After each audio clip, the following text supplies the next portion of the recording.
ত্রিকালদর্শী শ্রী শ্রী লোকনাথ বাবার ১৩৪তম তিরোধান দিবস উপলক্ষে আমাদের বাড়িতে ভোগ নিবেদনের কিছু আয়োজন করেছে মা এবং কাকিমা। প্রতি বছর এই দিনটিতে লোকনাথ বাবার জন্যে আমাদের বাড়িতে ভোগের আয়োজন করা হয়। এই বছর কি আয়োজন করা হয়েছে তা দেখার জন্যে শুরু থেকে শেষ পর্যন্ত আমাদের সাথে থাকুন। নমস্কার, মা কাকিমার হেসেলে আপনাদের সকলকে জানাই স্বাগত। আমাদের এখানে ভোগের জন্যে প্রথমে বানিয়ে নেওয়া হবে খিচুড়ি। খিচুড়ি বানিয়ে নেওয়ার জন্যে মা প্রথমে গ্যাস জ্বেলে নিল আর তার উপরে চাপিয়ে দিল কড়া, এবং কড়া গরম হয়ে যেতে তাতে দিয়ে দিল মুগের ডাল। মা এখন এই মুগের ডালটাকে ভালো করে ভেজে নেবে। আর অন্যদিকে দেখুন, আমার কাকিমা এখানে সবজি কেটে নিচ্ছে। প্রথমে আলু ছাড়িয়ে নিচ্ছে। এই আলু ছাড়ানো হচ্ছে ভোগ হিসেবে দেওয়ার জন্যে। এই আলুগুলোকে চাকা চাকা করে কেটে নিয়ে ভালো করে ধুয়ে নিচ্ছে কাকিমা এবং তুলে রাখছে অন্য একটা পাত্রে। দেখুন, এইদিকে মায়ের ডাল ভেজে নেওয়া প্রায় হয়ে গেছে। যেহেতু মুগের ডাল ভেজে নেওয়ার পরে ধোয়া হয়, সেই জন্যে মা এখানে প্রথমে ডাল ভেজে নিল। ডাল ভাজার পরে মা এখন এতে জল দিয়ে নিল। এই জল ফেলে দেওয়া হবে ডাল ধুয়ে নেওয়ার জন্যে, এবং এরপরে আবারও এই ডালের মধ্যে জল দিয়ে দিতে হবে ডাল সেদ্ধ হওয়ার জন্যে। আমাদের এখানে ভোগের খিচুড়ি বানানোর জন্যে 500 গ্রাম মুগের ডাল নেওয়া হয়েছে এবং 500 গ্রাম গোবিন্দভোগ চাল নেওয়া হয়েছে। মা এখন এই ডাল এবং জলকে একসাথে অল্প একটু নাড়িয়ে চাড়িয়ে দিল। দেখুন, এই দিকে আমার কাকিমার ভাজার জন্যে সমস্ত সবজি কাটা প্রায় হয়ে গেছে। কাকিমা এখানে কেটে নিয়েছে পটল, বেগুন, কুমড়ো এবং আলু। এই সমস্ত সবজি ভেজে নেওয়ার জন্যে মা এই সবজির মধ্যে দিয়ে নিচ্ছে পরিমাণ মতো হলুদ এবং পরিমাণ মতো নুন। এই সবজির গায়েতে নুন হলুদ মাখানো হয়ে গেলে মা এখন এগুলোকে ভেজে নেওয়ার জন্যে কড়াতে সর্ষের তেল দিয়ে নিয়েছে। এই সর্ষের তেল গরম হয়ে গেলে মা এখন এতে একটা একটা করে আলু দিয়ে ভেজে নেবে।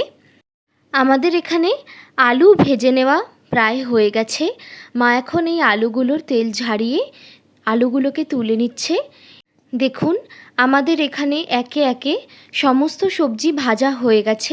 মা এখন কড়াতে বড়ি ভেজে নিচ্ছে। এই বড়ি ভেজে নেওয়া হচ্ছে ভোগের তরকারির জন্যে। আজ আমাদের কাটোয়া ডাঁটার তরকারি হবে। এই তরকারি বানানোর জন্যে মা এখন কড়াতে তেল দিয়ে নিয়েছে এবং তেল গরম হয়ে গেলে তাতে দিয়ে দিয়েছে তেজপাতা এবং শুকনো লঙ্কা ফোড়ন, আর দিয়েছে 5 ফোড়ন এবং পরিমাণ মতো জিরে ফোড়ন। অন্যদিকে আমার কাকিমা তরকারি বানানোর জন্যে সমস্ত সবজি কেটে দিয়েছে। এখন এই ফোড়ন গরম হয়ে গেলে মা তরকারির জন্যে সবজি ভেজে নেবে। প্রথমে মা কড়াতে দিয়ে নিল পটল এবং কুমড়ো। এই পটল আর কুমড়োকে মা আগে ভেজে নিচ্ছে। এই পটল এবং কুমড়ো ততক্ষণ ভেজে নিতে হবে যতক্ষণ না এদের একটা কাঁচা গন্ধ চলে যায়। আর এই কাঁচা গন্ধ চলে গেলেই এর মধ্যে মা এখন দিয়ে নেবে বেগুন এবং কেটে রাখা বাকি সবজি। এই সমস্ত সবজি এখন কড়ার মধ্যে দিয়ে এগুলিকে ভালো করে ভেজে নিতে হবে। সমস্ত সবজিকে ভালো করে ভেজে নেওয়ার পর মা এখন এতে দিয়ে নিচ্ছে পরিমাণ মতো নুন। যেহেতু ভোগের জন্য রান্না করা হচ্ছে এই সবজি, সেই কারণে পরবর্তীতে এই তরকারির স্বাদ গ্রহণের কোনো অবকাশ নেই। এই তরকারি তখনই স্বাদ নেওয়া যাবে যখন ঠাকুরকে ভোগ দেওয়া হয়ে যাবে। তাই একবারই এই তরকারিতে নুন দেওয়া হয়েছে। তারপরে মা এখানে দিয়ে নিল পরিমাণ মতো হলুদ এবং খানিকটা নাড়াচাড়া করে চাপা দিয়ে দিল এই সবজি সেদ্ধ হয়ে যাওয়ার জন্যে। দেখুন, সবজি থেকে কতটা জল বেরিয়ে এসেছে। এই জলেতে এই সমস্ত সবজি সেদ্ধ হয়ে যাবে। এরপরে মা এখানে দিয়ে নিচ্ছে 2.5 চামচ মতো মশলা বাটা, 1 চামচ ধনে গুঁড়ো এবং 1 চামচ জিরে গুঁড়ো দিয়ে এখন এই মশলাকে ভালো করে সবজির সাথে মিশিয়ে নেবে। আগের যে মশলা বাটা দেওয়া হয়েছে তাতে ছিল আদা, রাঁধুনি এবং জিরে এগুলিকে আগের থেকে বেটে নেওয়া হয়েছে। এই সমস্ত মশলা কিছুটা পরিমাণে কষানো হয়ে গেলে এতে দিয়ে নিতে হবে পরিমাণ মতো লঙ্কা গুঁড়ো, দিয়ে আবারও মশলার সাথে ভালো করে মিশিয়ে নিতে হবে। সবজির তরকারি বানানোর জন্যে সমস্ত মশলার সাথে সবজি ভালো করে কষানো হয়ে গেলে এতে দিয়ে নিতে হবে কেটে রাখা শাক। এই শাক দিয়ে যে তরকারি হয় তা আমাদের এখানে বলা হয় ছ্যাঁচড়া। আপনারা এই তরকারিকে কী নামে চেনেন তা অবশ্যই আমাদেরকে জানান কমেন্ট বক্সে।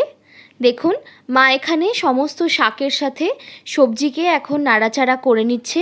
ভালো করে মেশানো হয়ে গেলে মা এখন এই তরকারির মধ্যে দিয়ে নিল আগের থেকে ভেজে রাখা বড়ি। তরকারির জন্যে সমস্ত সবজি এবং শাক প্রায় সেদ্ধ হয়ে গেছে। এই দিকে এখন 5 ফোড়ন, জিরে এবং শুকনো লঙ্কা একসাথে গুঁড়িয়ে নেওয়া হচ্ছে। এগুলিকে প্রথমে শুকনো খোলায় ভেজে নেওয়া হয়েছিল। এখন সমস্ত সবজি সেদ্ধ হয়ে যাওয়ার পরে মা এতে দিয়ে নিল পরিমাণ মতো চিনি এবং দিয়ে নিল গুঁড়িয়ে রাখা এই মশলা। এখন এই চিনি এবং মশলার সাথে সমস্ত সবজি মিশিয়ে নিলেই ভোগের ছ্যাঁচড়া একেবারে রেডি। এরপরে খিচুড়ি বানিয়ে নেওয়ার পালা। খিচুড়ির জন্যে কাকিমা এখন কড়াতে দিয়ে নিয়েছে কিছুটা পরিমাণ ঘি, এবং এই ঘি গরম হয়ে গেলে এতে কাকিমা দিয়ে নিচ্ছে ধুয়ে রাখা গোবিন্দভোগ চাল। এখন এই চালের সাথে ঘি ভালো করে মিশিয়ে নিতে হবে এবং অল্প ভাজা ভাজা করে নিতে হবে। কিছুটা ভাজা হয়ে গেলে এতে দিয়ে নিতে হবে পরিমাণ মতো জল। আর অন্যদিকে খিচুড়ির জন্যে গরম মশলা বানিয়ে নেওয়ার পালা। সেই জন্যে এখানে নিয়ে নেওয়া হয়েছে একটা পাত্রে এলাচ, লবঙ্গ, দারচিনি, শুকনো খোলায়। এই মশলাগুলি খানিকটা ভাজা হয়ে গেলে এতে দিয়ে দিতে হবে জিরে। জিরে নিয়ে এটিকেও খানিকটা ভেজে নিতে হবে এবং কিছু পরে এতে দিয়ে নিতে হবে অল্প পরিমাণে রাঁধুনি।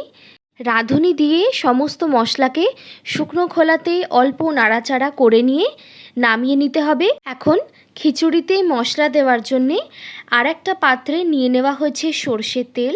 তাতে দেওয়া হয়েছে শুকনো লঙ্কা এবং কাঁচা লঙ্কা এবং কিছুটা পরিমাণে জিরে দিয়ে অল্প নাড়াচাড়া করে নিয়ে তাতে দিয়ে নেওয়া হলো তেজপাতা। দিয়ে আবারও নাড়াচাড়া করে এতে দিয়ে দেওয়া হলো আদা, রাঁধুনি এবং জিরে একসাথে। এই সমস্ত মশলাকে খানিকটা পরিমাণে ভাজা ভাজা করে নিতে হবে। দেখুন, ভাজা হয়ে গেলে এতে দিয়ে নেওয়া হলো কেটে রাখা 2টো টমেটো। তাতে দিয়ে নেওয়া হলো পরিমাণ মতো নুন এবং পরিমাণ মতো চিনি। এরপর এটিকে ভালো করে কষিয়ে নেওয়া হচ্ছে।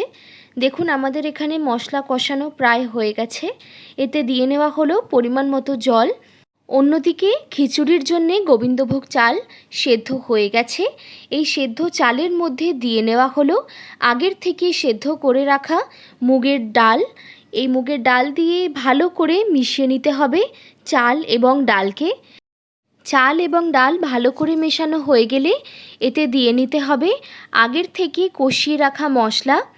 এই খিচুড়ির মশলার সাথে এখন ভালো করে মিশিয়ে নিতে হবে চাল ডাল এবং এটিকে ফোটার জন্য দিয়ে দিতে হবে।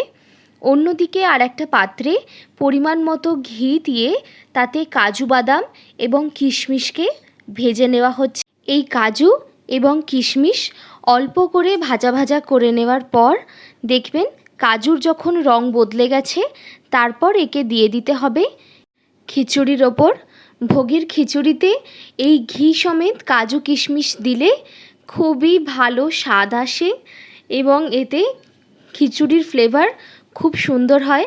আপনারা এতক্ষণে দেখেই বুঝতে পারছেন যে কতটা সুন্দর হয়েছে এই খিচুড়ি। ভোগের রান্না করার সময় এর ঝাল বা নুন কোনোটার স্বাদ মাঝখানে নেওয়া হয় না ঠিকই, তবে যেহেতু এই খাবার ঠাকুরকে উদ্দেশ্য করে বানানো হয় তাই এই খাবারের স্বাদ অতুলনীয় হয়। এই খিচুড়ির ওপর কিছুটা পরিমাণ গরম মশলা দিয়ে দিলেই এই খিচুড়ি সম্পূর্ণভাবে তৈরি লোকনাথ বাবাকে নিবেদন করার জন্যে। আমাদের বাড়িতে লোকনাথ বাবার পুজো শুরু হয়ে গেছে। আপনারা দেখতেই পাচ্ছেন এখানে বাবাকে ভোগ নিবেদন করা হয়ে গেছে এবং ঠাকুরমশাইও পুজো শুরু করে দিয়েছেন। লোকনাথ বাবার ভোগেতে এখানে দেওয়া হয়েছে মিছরি এবং অমৃতি। এই অমৃতি এবং মিছরির পরিমাণটা একটু বেশিই থাকে এই পুজোতে। আমি জানি না কেন এখানে অন্যান্য মিষ্টি ছেড়ে মিছরি এবং অমৃতিকেই কেন লোকনাথ বাবাকে দেওয়া হয়। আপনারা যদি জেনে থাকেন তাহলে অবশ্যই আমাকে কমেন্ট বক্সে জানাবেন। আর সন্ধেবেলায় অল্প খাওয়া দাওয়ার আয়োজনও হয়েছিল। সন্ধেবেলায় ছিল আলুর দম, পনিরের তরকারি, পোলাও, চাটনি, মিষ্টি এবং পাঁপড়। আমাদের এই ভিডিওটি ভালো লেগে থাকলে অবশ্যই চ্যানেলটিকে সাবস্ক্রাইব করবেন এবং এই ভিডিওটিকে লাইক, কমেন্ট এবং শেয়ার করবেন।